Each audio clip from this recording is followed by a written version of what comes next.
Okay, so let's get started. There were quite a few interesting games that happened in round 4 of the North American Youth Chess Championships. And for my favorite game in the under 18 section, I decided to go for a game that kind of shows the importance of knowing your openings. I myself gotta admit, I'm not the best with knowing everything or not knowing too much, but I like seeing games where people misplace their pieces, misplay the opening, because that reminds me of how much more focus I should be putting on openings, and hopefully that's something you guys, the viewers, will consider as well when you play. And of course, it's tough for the side who ends up losing or falling for some opening trap, but um hopefully, when you see opening traps happening to others too, you're not the only one, but you've got something to work on more, and you'll try to do your best to be able to improve those areas of your game, even if you might enjoy other parts like middle games and end games, like myself. So this game between Andreas Elias May Sanchez started with and Timur Keleberda started with e4 c5, knight f3, d6, d4 takes, and black has chosen to adopt the Najdorf. Najdorf, of course, these days is one of the most popular Sicilians, unless white chooses to not go for the open Sicilian, but this tends to be one of the most popular ones, and there's definitely a lot of theory and courses and books that have been written about it. Bishop c4, white adopts the Sozin, e6, bishop b3. This is quite a typical idea for white to, after putting the bishop in c4, to retreat to b3 in order to restrict, or not restrict, but stop black from playing b5, b4, with the tempo. So bishop b3, b5, bishop g5, bishop e7, very typical moves, and white goes for the long castle, knight b d7, and rook h to e1. So this is a moment where I stopped when actually the commentary happened, and I explained to everyone the importance of the way white plays their pieces. I thought it was really nicely, every single piece of white was really nicely placed. There's a pawn in the center, everything is developed. White has castle long, the two rooks are in the central files, and now it is time for black to figure out how to proceed with the development further. Now, personally, I'm not the most knowledgeable about this particular line in the Najdorf, which maybe now looks like more like a Scheveningen kind of position, but typically, especially because, there's no, with the queen in f3, the attack of white might be a bit slowed down. I think black should castle just to be able to, proceed with the development, and then eventually bishop b7 would be played, bring the rooks on the c file, maybe b4, and just kind of focus within the queen side and maybe with d5 at some point. In the game, black made this move that is typical in a way of Sicilians, but unfortunately missed an even more typical tactical idea for white. So in the game, Timur played the move knight c5, which the engine marked as a huge blunder. And in order to understand why that is, I think you have to be super knowledgeable about the various tactical ideas that are known in the Sicilian. I myself remember when I was a kid, my dad oftentimes showed me positions in the Dragon Sicilian. I was playing with the black pieces, and I've learned a few tactical ideas. Well, actually, I fell for a few tactical ideas from white side. And some of them that I can share with you, maybe you guys already know, are potential sacrifices in e6 when there's a queen in d8, right? And then a pawn recaptures, then knight takes, and usually white has great position putting pressure on the queen g7, and black's king will remain, in trouble. Another typical position that I've often seen looking at games was this idea where white sometimes would play with f4, would get their bishop to f3, or maybe a queen in f3, and then would go e5, right? So that would open up this diagonal, put pressure on the knight, and if you weren't careful, things could happen around the center and because of the king in the center. And one more typical that maybe many have seen is definitely a sacrifice in b5, where the knight takes or bishop takes and knight recaptures, and then d6 tends to be weak. There are ways for white even to try to trap black's queen if it stays stuck in d8. And one that everyone should know is when you sack your knight in d5, you just drop it there. When they take, pawn takes back, and white opens up the e file. I think this is one of the most typical that I've seen from white's side. And after knight to c5, you can say, okay, Sabina, why did you stay there and explain to us all of these ideas?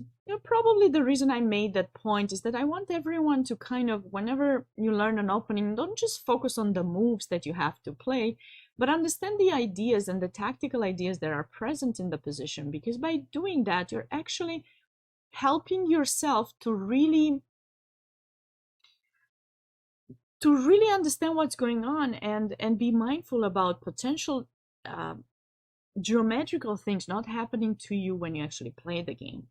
The extra idea that we sometimes see in the Sicilian, not as much as the others that I've mentioned, is this one that still wants to open up the e-file, but places this knight instead of this one over to f5. And this happens to be such a strong move in the current position because it attacks g7, puts pressure on e7 and d6 by opening up the rook, and you just simply do not have the opportunity to take here, because once you do that, white can take in f6, and then if you capture with the bishop, we have this he takes f5, check rook. If you capture with the pawn in this position, we have the move knight d5, very unpleasant. The queen has to go to d8, and now we can take in e7, followed by e takes f5. The rook opens, the queen opens, and black is down quite a bit of material. So what else can black do? He cannot even castle because this bishop is hanging. That's why this move is so strong. In the game, probably Timur felt bad about what happened, and he felt that maybe if he takes the bishop in b3, white would recapture, and then they could take the knight because at least that bishop wasn't going to be too dangerous on the diagonal. However, now after bishop takes f6, again you cannot capture with the bishop because he takes f5, check rook, and white is on the way to win. You have to take back with the pawn, and even if white wouldn't be able to win anything just yet, you just gotta notice these weaknesses that black has, including the king in the center, and white is just dominating. Queen back to d8, knight takes e7. There's no way that you can try to even remotely save yourself. Now, Timur found this idea that seems kind of like a fortress, bishop e6, giving the piece back. And when you take, maybe he thought, okay, maybe I can survive this because I got all my pawns protecting each other. I'll get my rooks into the play and I'll be fine. But unfortunately for him, after queen b7 check, he cannot really survive because the king is way too weak. And with these two rooks on the open files and black's rooks underdeveloped, same goes for the queen and of course king in the center. He played king f8, which allowed rook takes e6, and then d6 is falling, so he ended up resigning here. But had he played queen d7, the beautiful rook takes e6 would have followed, deflecting the king from protecting the queen. And if you take back, simply a rook e1 check. Again, you definitely need to leave the queen unprotected, and white would take it. And that would be game over. So I hope you guys enjoyed this game. This idea, be mindful about how you learn your openings. Don't rush, even if you know them. Don't rush, don't play too fast, and make sure you take your time with understanding tactical ideas behind the openings that you play, especially if you play something as sharp as the Sicilian, maybe even the Nigger. Okay, so that was fun. Hopefully you like that one. Okay, so goody. Going on to the girls section now. In the girls section, there are quite a bit of interesting games. Did this game end in a draw? Yes. Okay. So there are a few.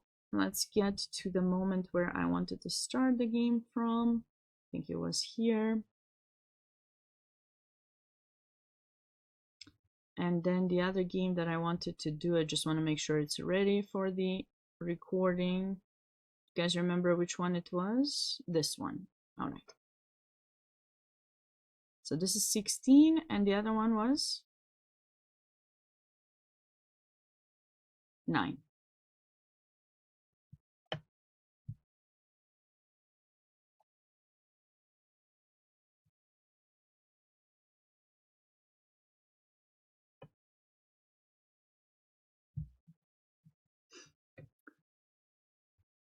Okay, welcome back to another cool, interesting game from round 4 of the North American Youth Championships.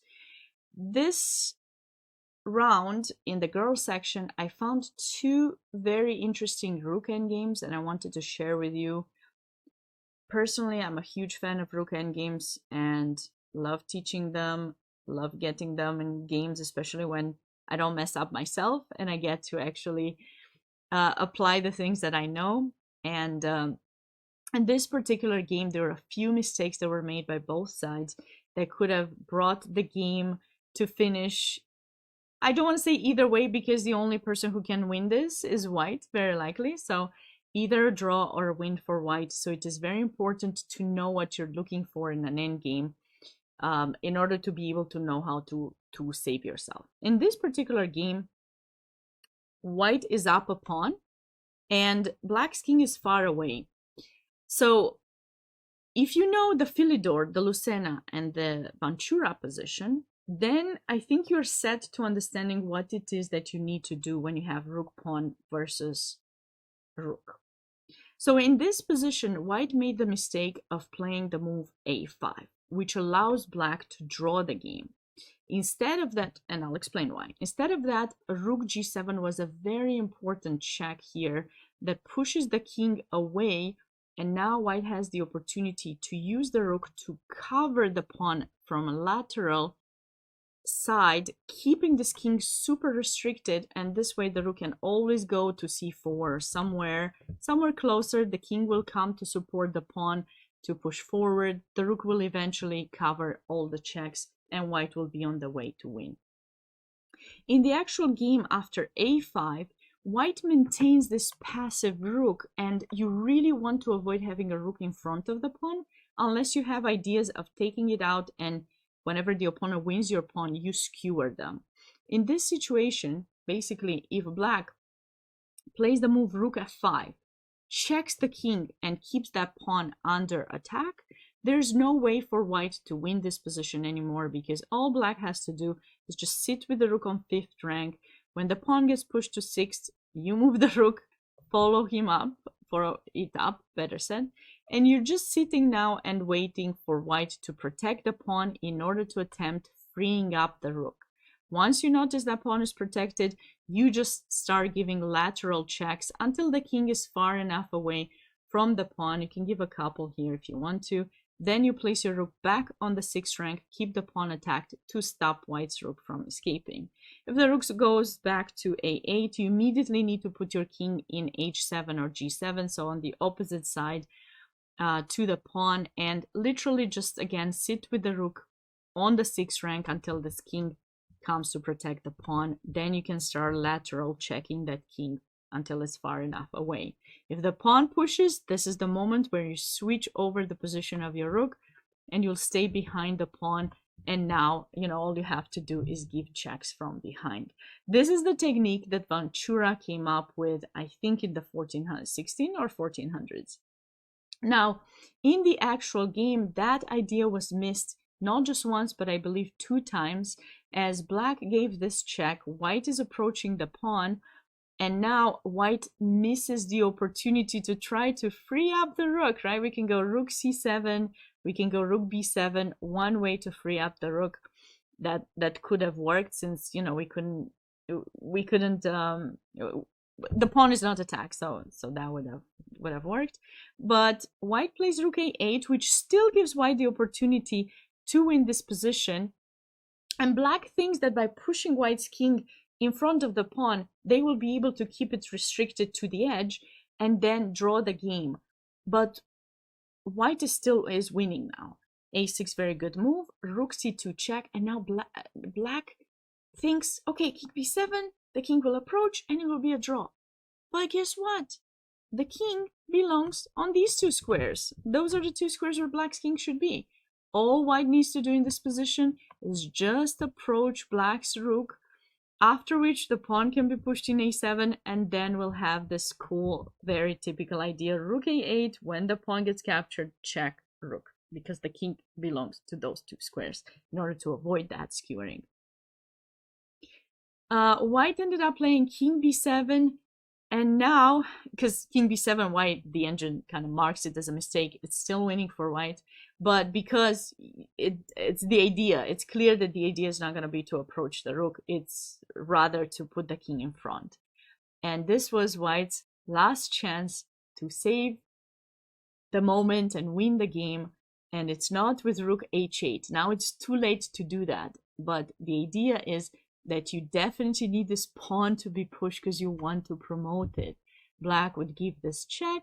We go king a6, and black can give one more check now. And now it is very important. Please do not go king b5. Okay, this would be a blunder that would draw the game. Instead, you have to go king b6. Okay, that's the path that the king has to go to. If you go there, king c7, and now black's king makes it to b7, takes your pawn, and the game will end in a draw. But if you go king b6, what happens now? That king cannot approach. You are threatening to go here, right? He can check you, or she can check you a few times. Sure, that's fine.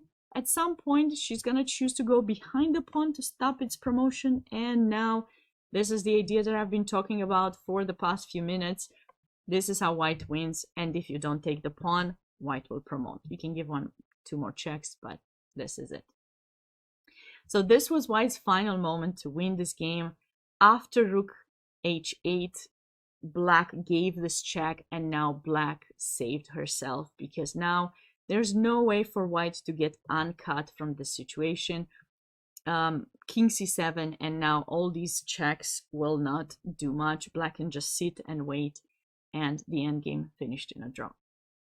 Hope you enjoyed this one, and it's a reminder for you to study or review some of your rook endgames, the theoretical ones, rook pawn versus rook, as many as you can, because you never know when you might need it. Okay.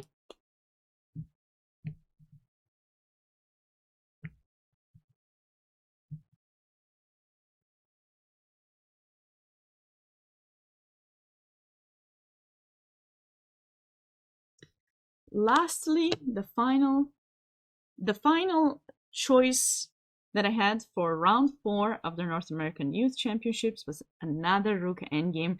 This was an endgame that started off, you know, a bit earlier than others, and this was a moment where white had the chance to really make a difference in pushing further for a win. So this was played in the girls under 8 section between Elizabeth Xia and Sarah and Gwen. And basically here, black just played the move, Black just played the move rook a4.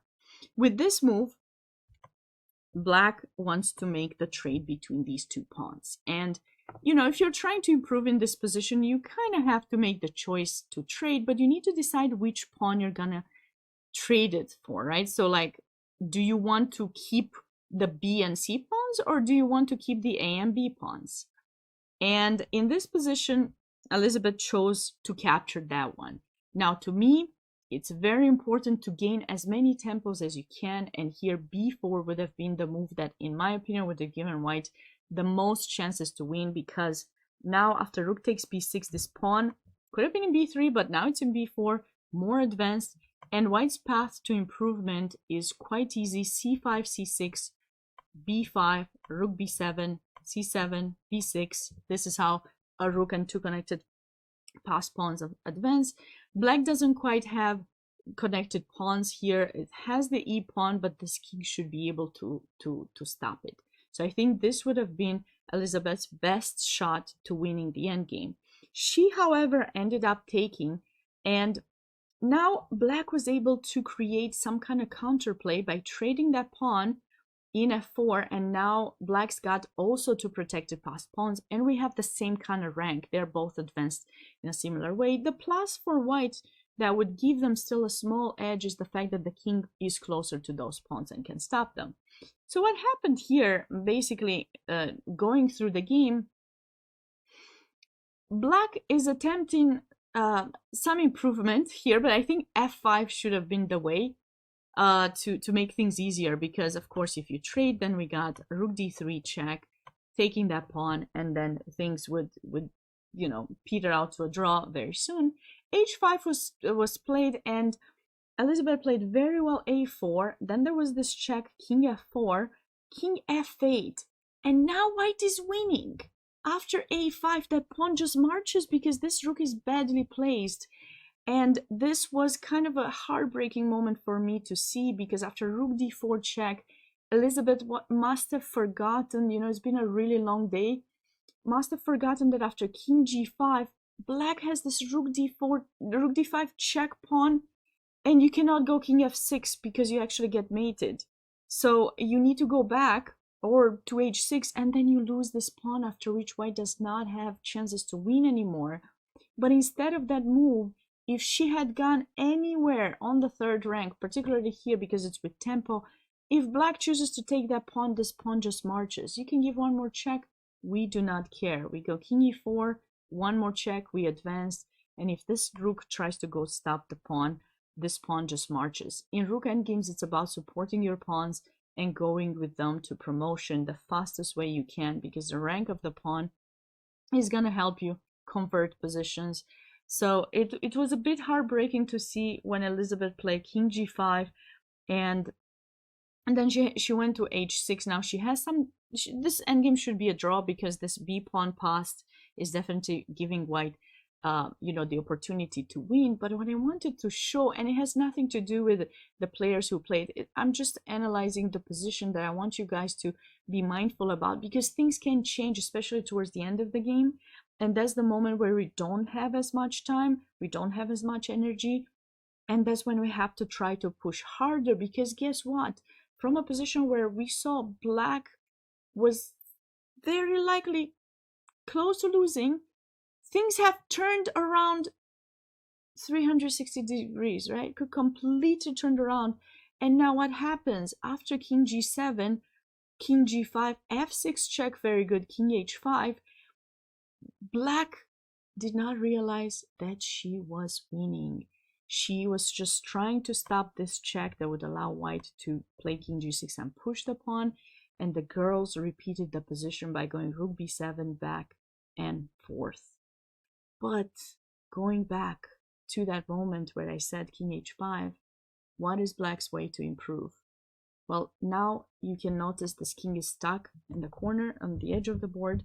If black plays the move f5, the king goes to f6. The king with the two pawns will help support those passed pawns, while white's king is going to be stuck as soon as black plays rook g4, and black should be able to win this.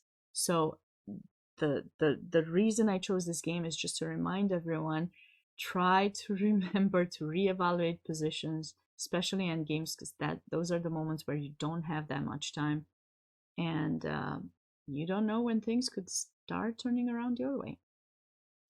Hope you enjoyed these suggestions, and hope to see you with more suggestions soon. Okay, all right, so that was fun. how did everyone enjoy this round? I feel like it's been super long. I hope Brian will like my suggestions. Hope you guys like them too. Great rap, great rap. I try, I try to always choose different topics so that way they can have some nice popping titles that we'll see them later. But yeah, this was an intense round. I'm feeling the pressure of being tired after all this time. I hope you guys enjoyed the commentary and certainly hope to see you very soon because, well, you know,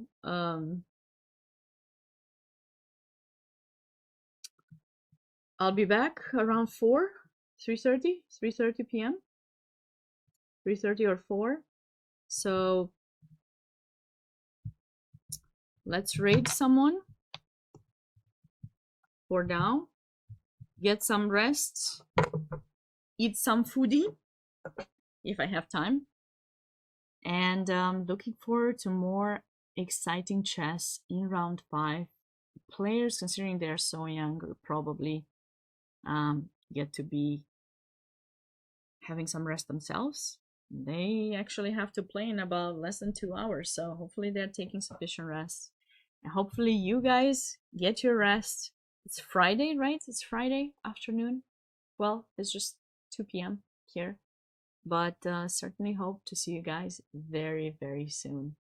Have a good rest of your day, and hopefully see you in a bit. Bye for now.